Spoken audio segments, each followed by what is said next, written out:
Hello दोस्तों, आप लोगों का एक बार फिर से स्वागत है वाईफाई क्लासरूम में। आज हम देखने जा रहे हैं, आज का हमारा जो टॉपिक है वो है E20 पर बेस्ड टॉपिक।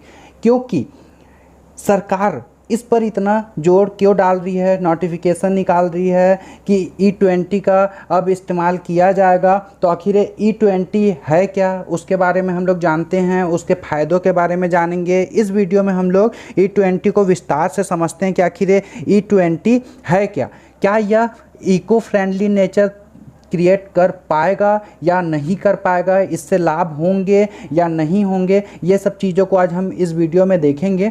तो आप वीडियो के लास्ट तक बने रहिए और साथ में जो भी इस चैनल में नया है कृपया करके सब्सक्राइब कर दीजिए, साथ में बेल आइकन को दबा दीजिए। देखते हैं हम लोग कि आखिर ये चर्चा का विषय क्यों बना हुआ है। तो जो E20 है ये इसलिए चर्चा का विषय बना हुआ है क्योंकि अभी 5-6 महीना पहले सड़क परिवहन एवं जो राजमार्ग मंत्रालय है वो क्या किया था कि E20 ईंधन अपनाने के लिए एक ड्राफ्ट नोटिफिकेशन जारी करके जनता से प्रक्रिया मांगी गई थी कि आखिर उन लोग क्या प्रतिक्रिया देते हैं। तो वो प्रतिक्रिया के आधार पे ये डिसाइड करना था कि ये किया जाए या ना किया जाए। तो अभी हाल ही में यह हुआ कि फिर से जो सड़क परिवहन एवं राजमार्ग मंत्रालय है उसने नोटिफिकेशन जारी करके बताया है कि E20 ईंधन के फ़ायदों के बारे में बताया है और यह कहा है कि अब उसे इस्तेमाल में लाया जाएगा, उससे क्या फ़ायदा है वो सब चीज़ों के बारे में विस्तार से समझाया गया है। तो हाल ही में अभी उसके बारे में नोटिफिकेशन जारी की गई है। तो इसमें कहा गया है कि जो पेट्रोल है, गैसोलीन, वो 80% और साथ में इसमें अब 20% इथेनॉल मिलाया जाएगा। मतलब कि 80% रहेगा गैसोलीन और 20% रहेगा एथेनॉल। तो ये जो ई है, ई का मतलब होता है इथेनॉल और 20 का मतलब होता है कि 20% इसमें अब से मिलाया जाएगा।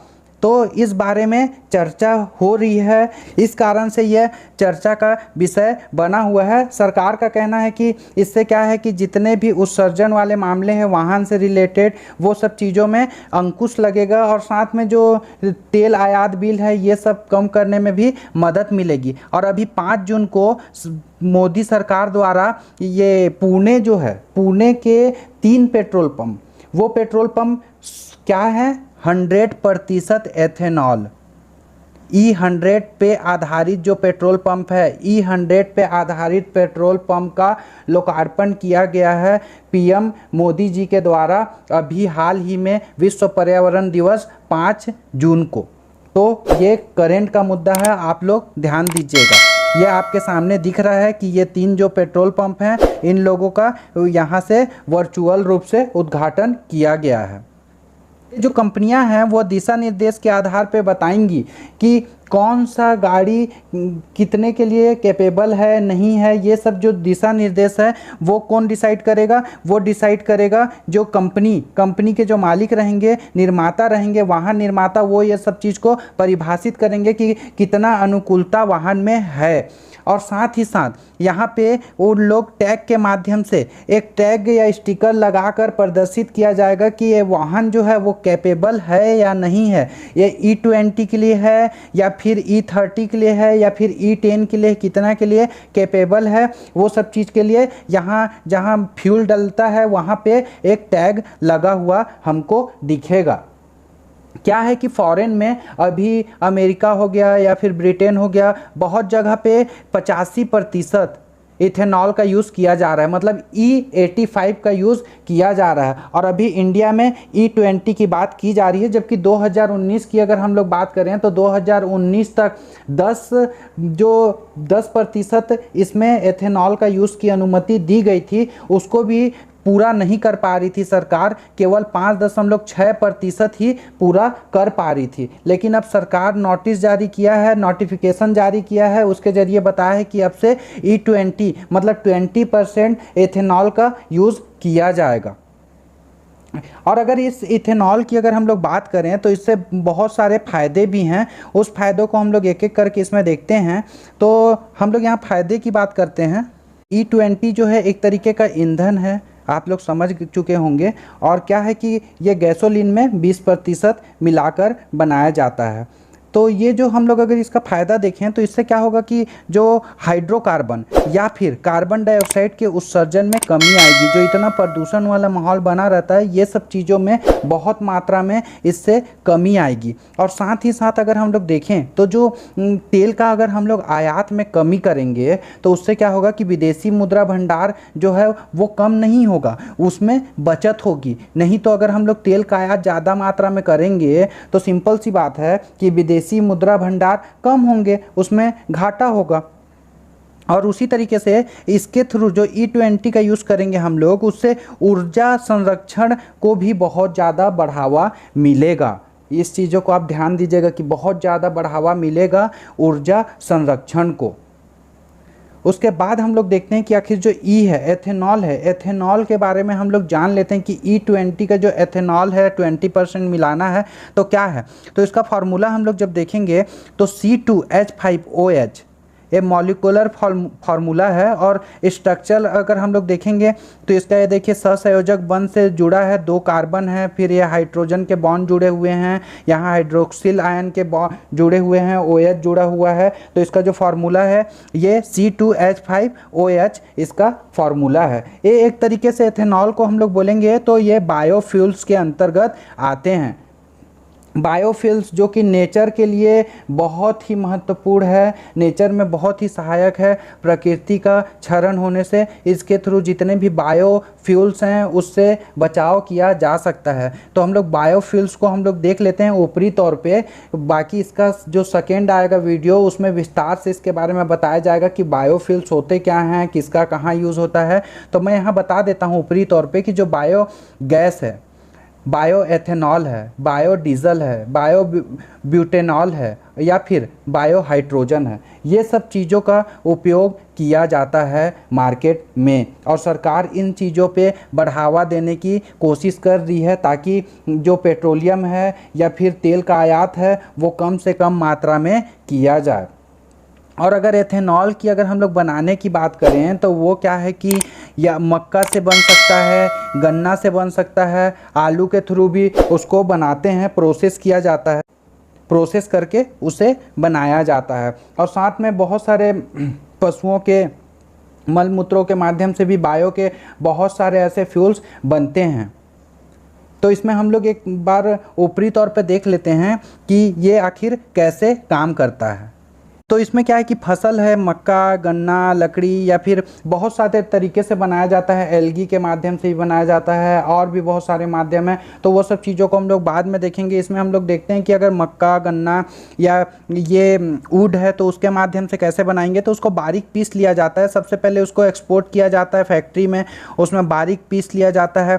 पीस के क्या है कि इसके अपने यौगिक को चीनी से अलग कर दिया जाता है। और चीनी से क्या होता है कि चीनी के शोधन के बाद एथेनॉल यहाँ से बनाया जाता है। और यही एथेनॉल क्या होता है कि यहाँ पेट्रोल पंप में उसे मिला दिया जाएगा उसमें। तो साथ में एक वैकल्पिक जो ईंधन है उसके रूप में इसका उपयोग किया जाएगा। तो उससे ये फ़ायदा होगा कि इसमें जो कार्बन डाइऑक्साइड या हाइड्रोकार्बन की मात्रा बहुत कम रहेगी। और अगर कम होगी तो जितने भी CO2 निकलेंगे वो CO2 को वापस कौन ले लेगा, तो वापस फिर वही पेड़ पौधे ले लेंगे और फिर उसके बाद यहाँ से फिर वही प्रोसेस लगातार ऐसे चलता रहेगा। तो एक इको फ्रेंडली नेचर तैयार हो जाएगा जिससे कि प्रदूषण में भी कमी आएगी और साथ में तेल के आयात में भी कमी आएगी, जिससे कि विदेशी मुद्रा भंडार में भी बढ़ोतरी होगी।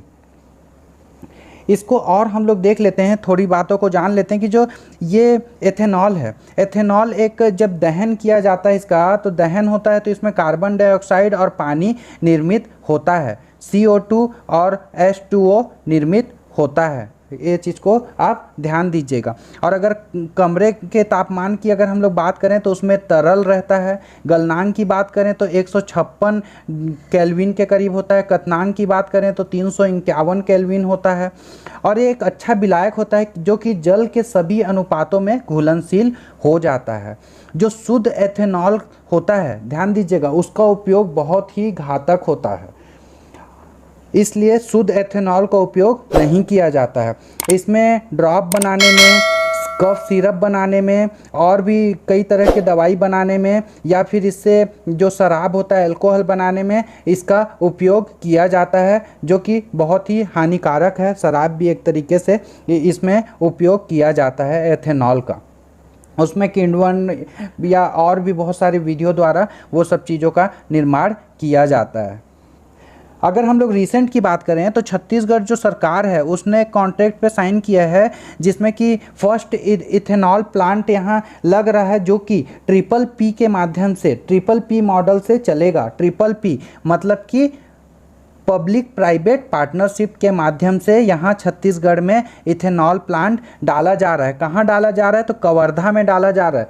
कवर्धा में जो भोरमदेव शक्कर कारखाना है, छत्तीसगढ़ में 4 शक्कर कारखाना है, जिसमें माँ महामाया अंबिकापुर में, माँ दंतेश्वरी है बालोद में, और जो 2 हैं वो है कवर्धा में। एक है राम्हेपुर में। राम्हेपुर में कौन सा पड़ता है? तो भोरमदेव। और पंडरिया की बात करें तो सरदार वल्लभ भाई पटेल।